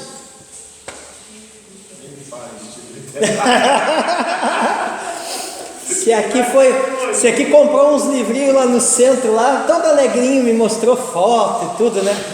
Agora ele está assim, ele compra os livrinhos novos, aí ele manda o áudio para mim, ele rasgando plástico, né? Cheio de graça, né? Aí eu peguei, dei uma consultada no autor do livro que ele comprou, né? Mandei um históricozinho para ele, mas uma parte da história do cara eu não falei nada, deixei ele descobrir sozinho, né? Aí daqui a pouco estava ele se quebrando para entender, mas foi, né? Entendeu? Dei umas explicações para ele, leu umas 2, 3 vezes uns capítulos lá, mas entendeu? O cara falando de estilos literários, né? Bom, segundo, prover um local de habitação para a glória de Deus. Ezequiel 43, 7. O Senhor me disse: Filho do homem, este é o lugar do meu trono e o lugar das plantas dos meus pés, onde habitarei no meio dos filhos de Israel para sempre. Nunca mais a casa de Israel contaminará o meu santo nome, nem eles, nem os seus reis, com as suas prostituições e com o cadáver dos seus reis nos seus lugares altos. Terceiro propósito do templo milenar: perpetuar o memorial do sacrifício, não um sacrifício qualquer, mas um sacrifício memorial de uma salvação já alcançada. Então, o sacrifício no tempo passado, no tempo pretérito, ele aponta para uma graça e ele manifesta, né, uma graça que viria. Mas haverá o sacrifício no tempo futuro, que servirá como um memorial da salvação que trouxe, né, que aplicou aos seus, aos de Deus, esta mesma graça. Agora começando na legado. Entende? Por isso que, por exemplo, festas bíblicas, que nem vamos celebrar a festa da dedicação aqui no fim de semana que vem, sábado e domingo, né, são memoriais eternos. Estatuto perpétuo. Por que é estatuto perpétuo? Está judaizando a igreja, está não sei o que, não sei o que. Esse monte de bobagem que gente sem entendimento fala. Não. Né? Porque você vê aqui que o próprio sacrifício continuará. Jesus aboliu o sacrifício. Não, ele não aboliu nada. Ele se tornou o sacrifício e continuará, mesmo glorioso, glorificado, reinante, triunfante, mas continuará a ser o perfeito sacrifício que justifica o seu povo. Então o que está abolido aí? Nada. Se ele é sumo sacerdote e está hoje no tabernáculo celestial, não é o que Hebreus ensina? O que acontecia no tabernáculo? Sacrifícios. Então o sacrifício não foi cessado, ele só foi mudar de lugar. Ele não foi abolido.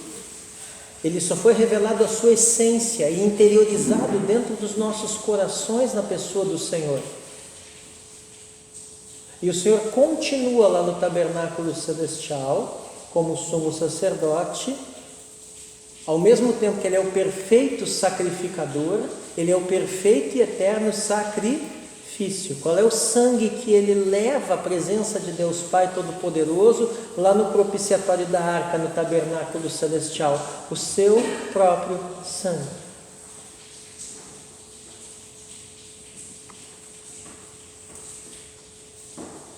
Então, quer dizer, não são coisas que foram abolidas. Até mesmo porque essas coisas não vieram da terra, vieram do céu. Ou eu estou enganado? O que Deus disse para Moisés quando mandou construir o tabernáculo e deu todos os detalhes? Faça tudo conforme o modelo que eu te revelei, eu te dei, eu te mostrei. Da onde Deus tirou esse modelo? Da terra? Não, do céu. O que é do céu é passageiro ou eterno? Eterno. O que é do céu fica na terra ou volta para o céu? Volta para o céu. Onde está o tabernáculo hoje? Celestial. Onde está o sumo sacerdote hoje? Jesus. Celestial. Onde está todo o ritualismo do tabernáculo hoje? Celestial. Mas o que é celestial também vem para a terra. Quem virá? Quem voltará? Ele. Então ele volta como rei, mas também volta como sacerdote. E por isso que tem que descer quando ele volta a Nova Jerusalém, porque na Nova Jerusalém está o novo templo. E quem serão os novos sacerdotes com ele, desta nova ordem?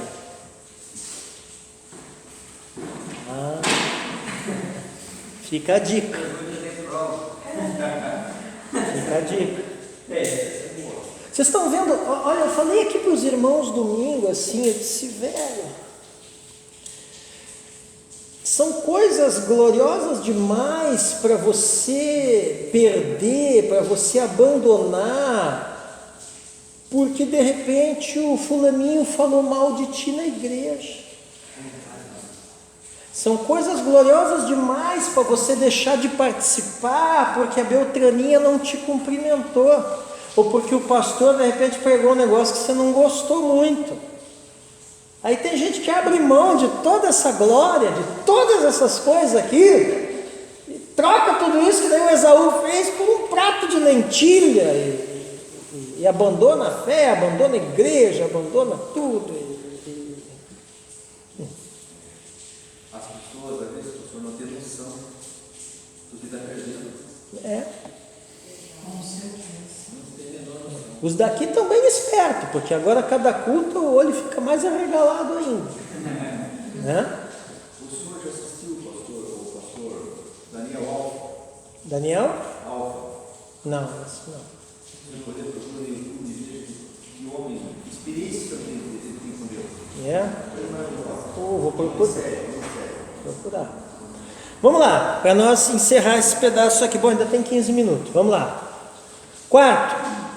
Providenciar um centro para o governo divino. Quando a glória de Deus retoma a sua morada, O templo revela-se não apenas como um local de habitação de Deus e trono de adoração, mas sim um centro de propagação do governo divino. Então, onde será a sede de todo esse governo divino, eterno do Senhor? O seu templo, que Ezequiel viu. Quinto, providenciar vitória sobre a maldição. Em Ezequiel 47, 1 ao 12, o profeta vê um maravilhoso rio correndo para o oriente, trazendo refrigério até entrar na plenitude do Mar Morto e curar suas águas. Nas margens desse rio, o profeta vê árvores frutíferas e medicinais. Amém? E aí agora nós vamos falar do profeta Daniel. Daniel nos traz a antecipação do 5º reino. Então, Daniel descreve a destruição, né? Daniel é uma outra perspectiva aqui, é uma coisa mais histórica.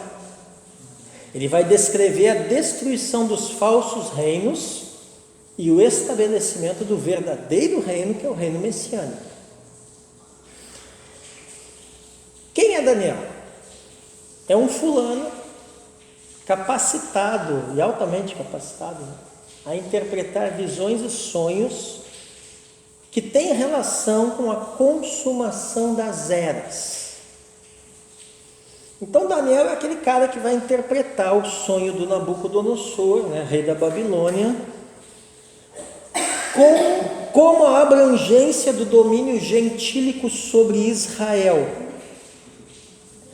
Então, vamos olhar o tal do sonho aqui, porque senão vai ficar no ar o negócio. Então vai lá, abre lá a sua Bíblia no livro de Daniel,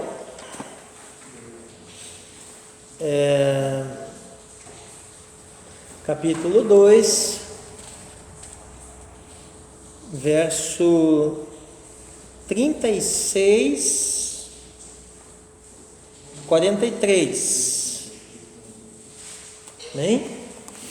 Daniel 2, 36 ao 43.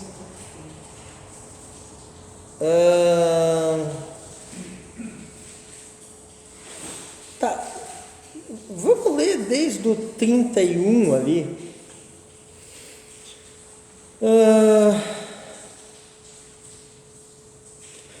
Tu, ó rei, estavas olhando e apareceu uma estátua enorme.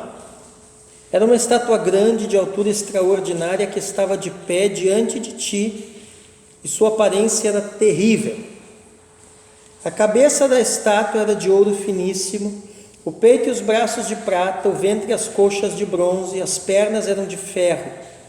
Uma parte dos pés era de ferro e a outra parte de barro. Estavas olhando a estátua, quando, sem intervir mão humana, uma pedra soltou-se e atingiu a estátua em seus pés de ferro e de barro, destroçando-os. Com isso esmigalhou-se ao mesmo tempo que era de ferro, de bronze, de prata e de ouro. Ficou como se fosse palha no terreiro em final de colheita, levada pelo vento sem deixar vestígio. E a pedra que atingira a estátua tornou-se uma grande montanha que encheu a terra inteira.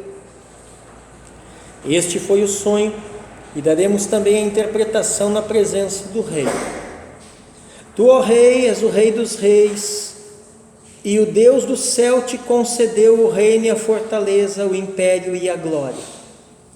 Ele entregou em tua mão todos os lugares onde habitam os filhos dos homens, os animais dos campos e as aves do céu, e te constituiu o Senhor de tudo. Tu, ó rei, és a cabeça de ouro. Então quem é a cabeça de ouro? Babilônia. Depois de ti, ó rei, há de se levantar outro reino menor do que o teu, e em seguida um terceiro de bronze que dominará sobre toda a terra. O quarto reino será sólido como ferro, e como o ferro quebra e esmigalha tudo, assim também ele vai quebrar e esmigalhar todos os outros. Além disso, viste que parte dos pés e dos dedos eram de barro de oleiro, e parte eram de ferro. Isso significa um reino dividido. Ele ainda traz a força do ferro, já que tu, ó rei, viste o ferro misturado com a argila do lodo. Os dedos dos pés, metade de ferro e metade de barro, significam que tal reino será firme por um lado, mas por outro será frágil. A mistura que viste parte de ferro e parte de argila significa também que os reinos tentarão unir-se mediante casamentos, mas não conseguirão fundir-se da mesma forma como o ferro não se liga com a argila. Então aqui está o sonho de Nabucodonosor e a interpretação que Daniel deu, né? Bom, quem são os 4 reinos? Cabeça de ouro, o reino da Babilônia. O peito aqui, né?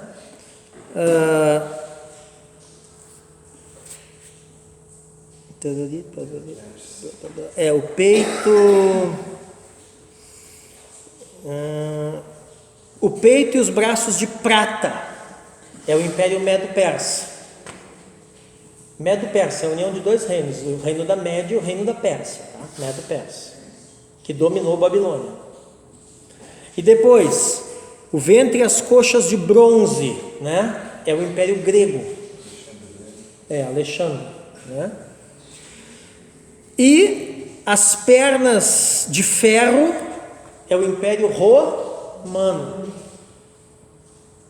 E os pés, parte de barro, parte de ferro, é o Império Romano dividido. Lembra que tinha o Império Romano do Oriente e o Império Romano do Ocidente. O Império Romano Ocidental acaba em 473 depois de Cristo. Então essa é a parte de barro, a parte frágil, né? Acho que alguém mandou a pizza. A parte de barro, né? É a parte frágil, que é a parte ocidental, que acaba com as invasões bárbaras, né? E depois a parte de ferro que fica é o Império Romano do Oriente, que aí a capital vai ser Bizâncio ou Constantinopla, que vai se acabar só em 1453 depois de Cristo, com as invasões dos turcos. E aí o Império Romano, pelo menos fisicamente, some da terra. Tá? Então Daniel viu isso, Patrícia. Aliás, Daniel não, Nabucodonosor viu isso num sonho. E Daniel não só contou o sonho, como interpretou o sonho. Quer dizer, gente, nós estamos falando de um cara lá na Babilônia, lá pelo ano, sei lá, 500 e alguma coisa antes de Cristo. E o cara está vendo coisa que está acontecendo em 1453, depois de... O cara está vendo coisa que ia acontecer mais de 2000 anos na frente.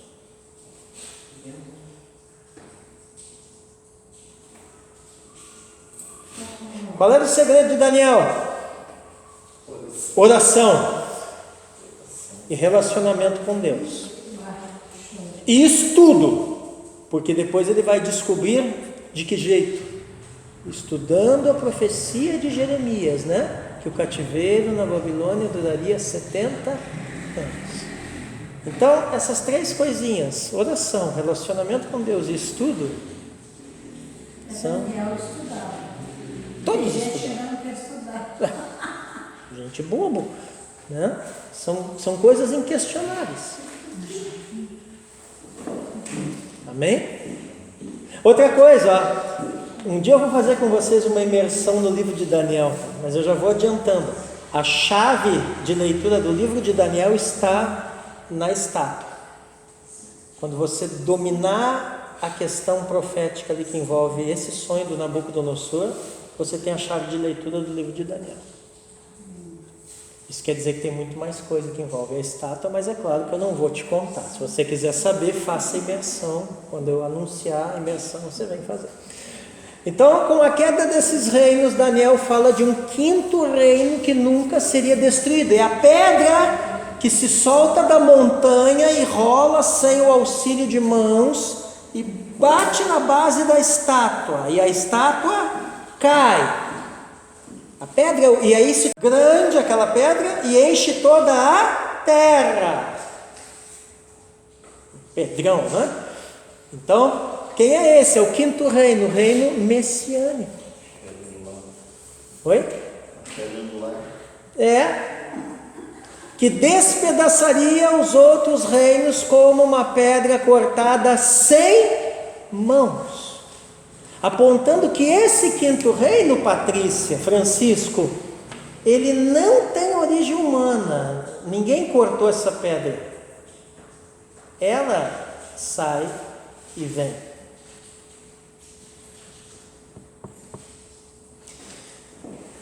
Daniel 2,40, e vem rolando da onde? De cima da montanha. É um reino que vem do alto. Ele não vem desse mundo, ele vem do alto. Oi? Daniel 2,44, 45. Mas nos dias desses reis, o Deus do céu levantará um reino que jamais será destruído, que não passará outro povo. Esse reino despedaçará e consumirá todos esses outros reinos, mas ele mesmo subsistirá para sempre. Assim como o rei viu que do monte foi cortada uma pedra sem auxílio de mãos humanas, e ela despedaçou o ferro, o bronze, o barro, a prata e o ouro, o grande Deus revelou ao rei o que vai ocorrer no futuro. Certo é o sonho e fiel é a sua interpretação. Outra coisa, aí nós temos o capítulo 7 de Daniel, que é uma passagem paralela. Na verdade, Daniel 7 ele mostra, só que com uma outra simbologia, a mesma mensagem da estátua. E vai descrever 4 reinos. E esses 4 reinos são destruídos pelo Filho do Homem, que entrega o reino ao ancião de dias. Deu para entender? Então Daniel 7, 13 e 14. Eu estava olhando nas minhas visões da noite, e eis que vinha com as nuvens do céu alguém como um filho do homem. Sabemos quem é, né? O Messias. Ele se dirigiu ao ancião de dias e o fizeram chegar até ele. Foi-lhe dado o domínio, a glória e o reino, para que as pessoas de todos os povos, nações e línguas o servissem. O seu domínio é domínio eterno e não passará, e o seu reino jamais será destruído.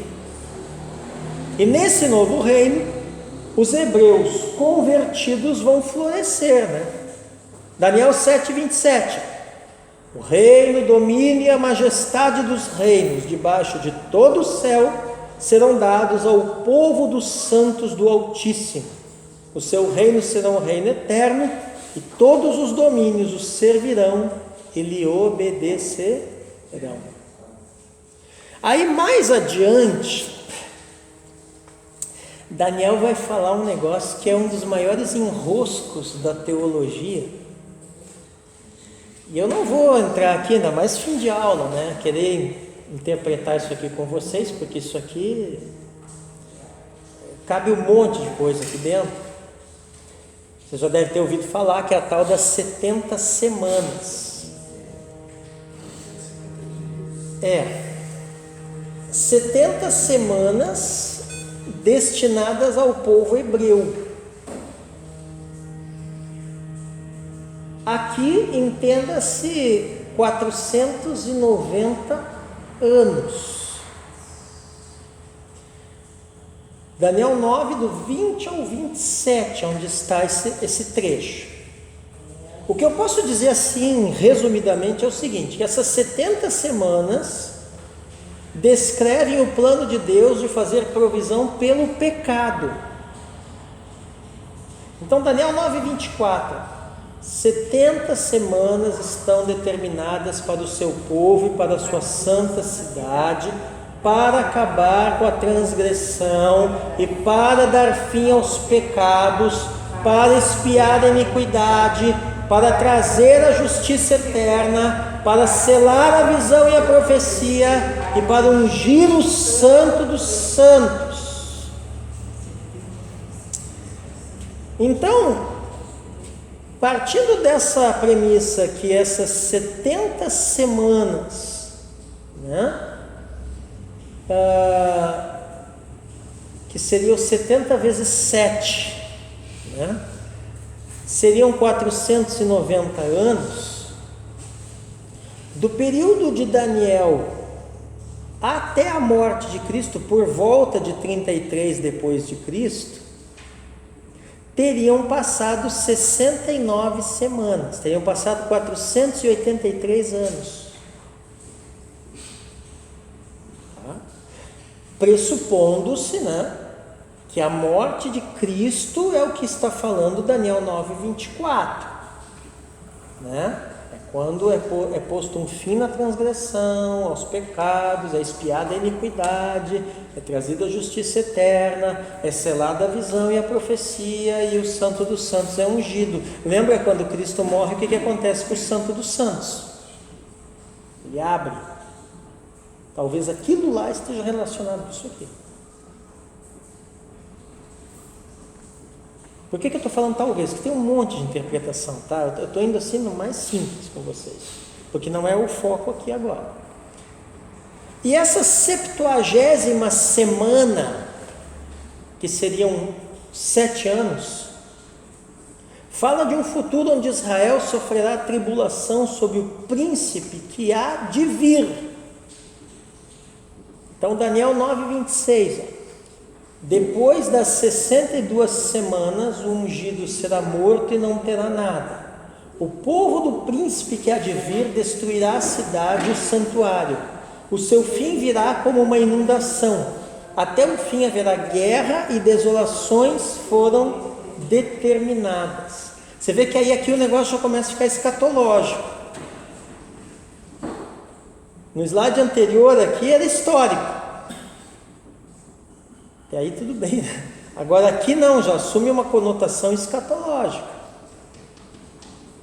né?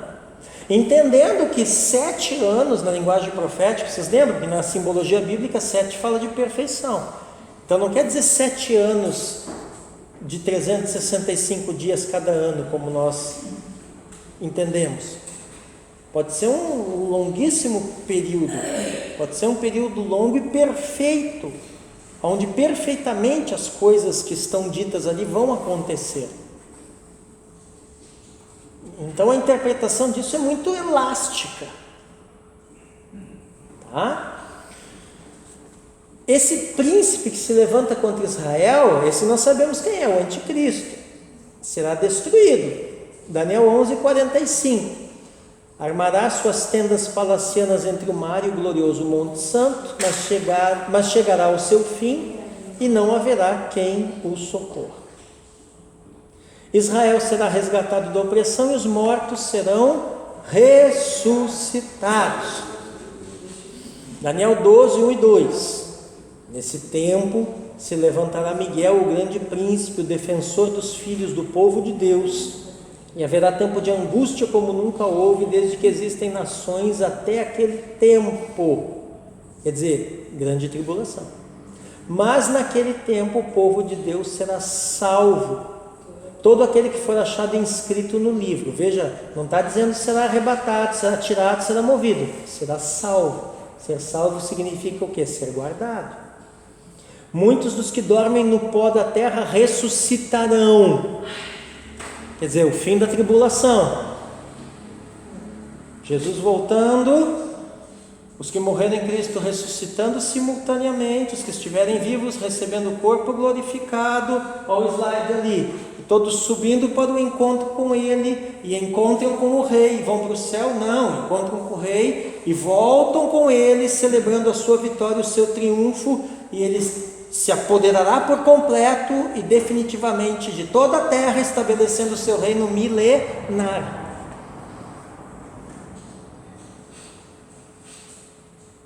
Daniel fala da ressurreição para a vida eterna e a ressurreição para a vergonha e horror eterno.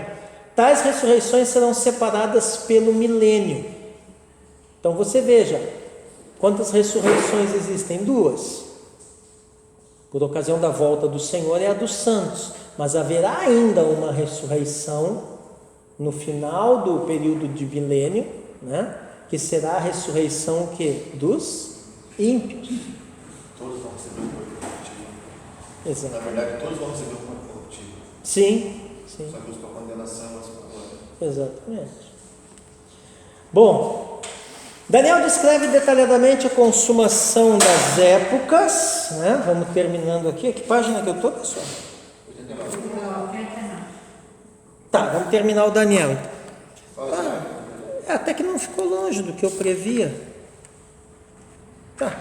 Daniel descreve detalhadamente a consumação das épocas. Deus é soberano e consumará tais eras conforme o seu bom propósito. Daniel 2:21. É Ele quem muda o tempo e as estações, remove reis e estabelece reis. Ele dá sabedoria aos sábios e entendimento aos inteligentes. Daniel 4:35.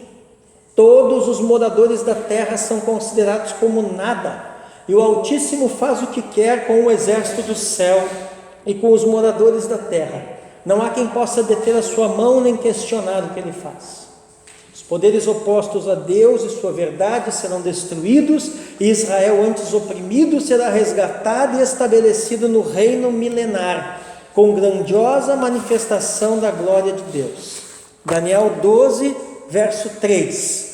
Os que forem sábios resplandecerão como o fulgor do firmamento, e os que conduzirem muitos à justiça brilharão como as estrelas, sempre e eternamente.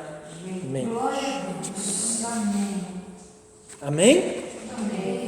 Então nós vamos marcar ali a página 89, pessoal. Na próxima aula nós vamos concluir a era profética. Vamos iniciar ali na era profética na perspectiva do profeta Joel, antecipação do dia do Senhor, na perspectiva de Zacarias, antecipação da vinda do Senhor, e aí já vamos entrar ali no fechamento da matéria, que é um panorama sobre o decálogo, né, os 10 mandamentos, e aí essa matéria estará encerrada. Amém? Amém, glória a Deus. Marquem o slide 368, página 89, slide 368, é onde continuaremos na próxima.